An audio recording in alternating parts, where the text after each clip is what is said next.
Defesa de Jair Bolsonaro é mais política do que jurídica. Começa agora JBR News. Na noite de quinta-feira, os advogados do ex-presidente Jair Bolsonaro e dos demais acusados pelo Procurador-Geral da República, Paulo Gonet, na denúncia de tentativa de golpe, apresentaram ao Supremo Tribunal Federal as suas defesas. No caso da defesa de Jair Bolsonaro, há ali toda uma alegação no sentido de dizer que não há comprovação na denúncia de Gonet da participação de Jair Bolsonaro nessa tentativa de golpe, que tudo ficaria muito amparado na delação premiada, na colaboração premiada que foi feita pelo seu ex-ajudante de ordens, o tenente-coronel Mauro Cid, e que Mauro Cid teria sido coagido a fazer essa colaboração premiada pela Justiça e pela Polícia Federal. Afirma ainda que não existiria elementos ali a conectarem diretamente Jair Bolsonaro a tudo o que está narrado ali como uma tentativa de golpe. Bem, essa é a defesa de Jair Bolsonaro. Mas mesmo os seus advogados têm muita convicção a essa altura de que, muito provavelmente, essa argumentação não vai comover os ministros do Supremo Tribunal Federal, que deverão seguir mais na linha mesmo das conexões que foram feitas por Paulo Gonet ao fazer a denúncia. Jair Bolsonaro afirma que houve uma coação de Mauro Cid. O próprio Mauro Cid, que também apresentou a sua defesa na quinta-feira, afirma ali, através de seus advogados, que não houve coação alguma. Isso já derruba muito esse argumento. Jair Bolsonaro afirma que não existiriam ali elementos que conectassem ele diretamente à tentativa de golpe. Bom, de acordo com Paulo Gonet, essas conexões existem a partir de documentos que foram encontrados. Jair Bolsonaro leu e, inclusive, propôs mudanças à tal minuta de golpe.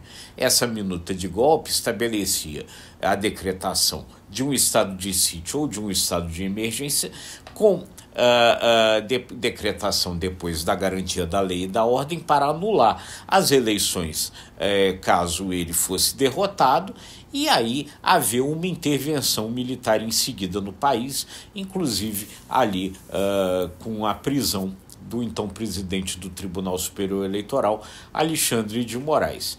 Bom, como não havia nenhuma justificativa legal para anular a eleição, caso isso acontecesse, isso daí claramente seria uma tentativa de golpe. Uma tentativa de golpe que só não deu certo porque Bolsonaro, ao consultar os comandantes das Forças Armadas com relação à possibilidade de intervenção militar, os comandantes do Exército e da Aeronáutica se recusaram a seguir com ele nessa linha. Se os comandantes do Exército e da Aeronáutica tivessem aceitado aderir à intervenção militar, talvez, muito provavelmente, a história a essa altura fosse outra. Então, é por aí que a Procuradoria-Geral da República faz a conexão entre Bolsonaro e a tentativa de golpe, e é muito provável que essa seja a linha seguida ali pelos ministros do Supremo Tribunal Federal. Então, a defesa de Bolsonaro parte mais para uma questão, para uma linha de argumentação que pode ter mais efeito político do que jurídico propriamente dito.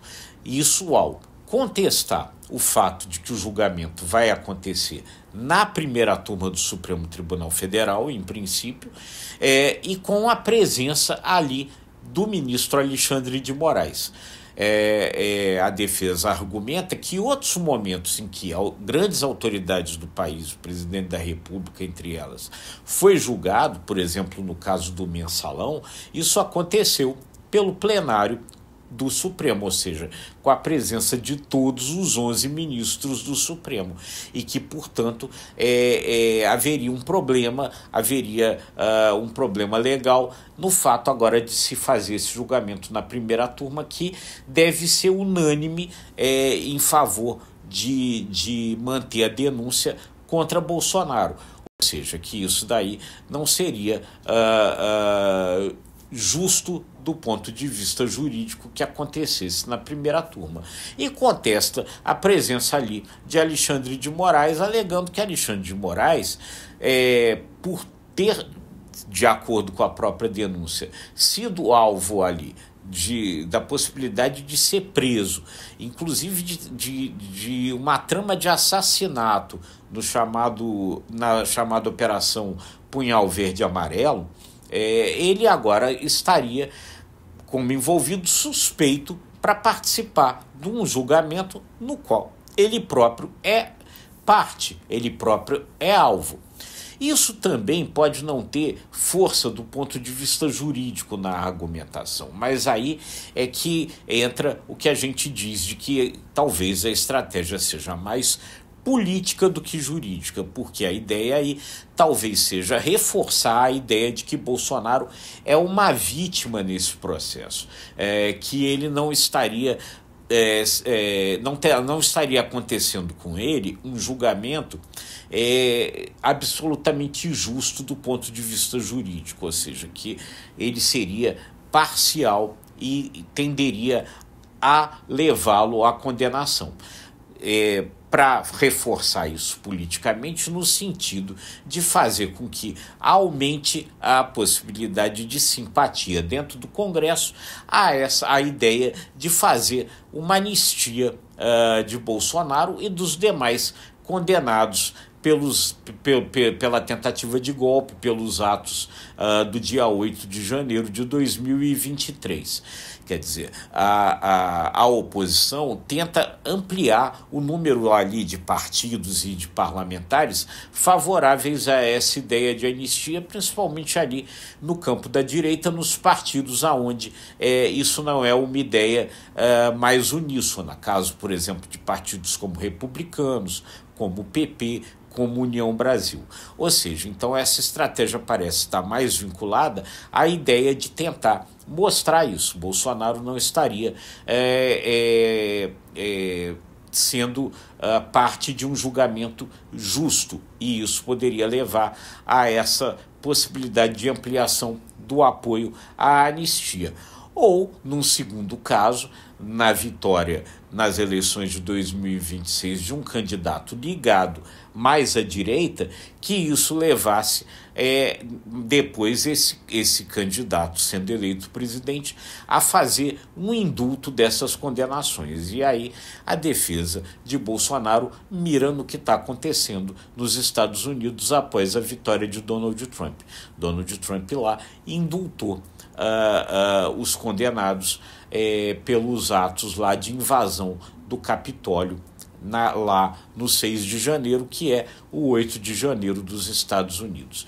Então, nesse sentido, fica muito claro que os argumentos da defesa, mais do que tentarem convencer os ministros do Supremo em sentido contrário à condenação, tentam ampliar a defesa no campo político para fazer com que Bolsonaro pareça, para esse campo político de oposição, uma vítima do processo. Enfim, a apresentação da defesa é o segundo capítulo dessa história, depois da denúncia. Agora o Supremo vai analisar essas argumentações e, enfim, verificar o que fará com essa denúncia. E a gente vai estar sempre acompanhando tudo para trazer para você a melhor análise e a melhor informação, deixando aqueles convites. O que você acha disso aí? Comenta aí que a gente vai gostar de ouvir o seu comentário.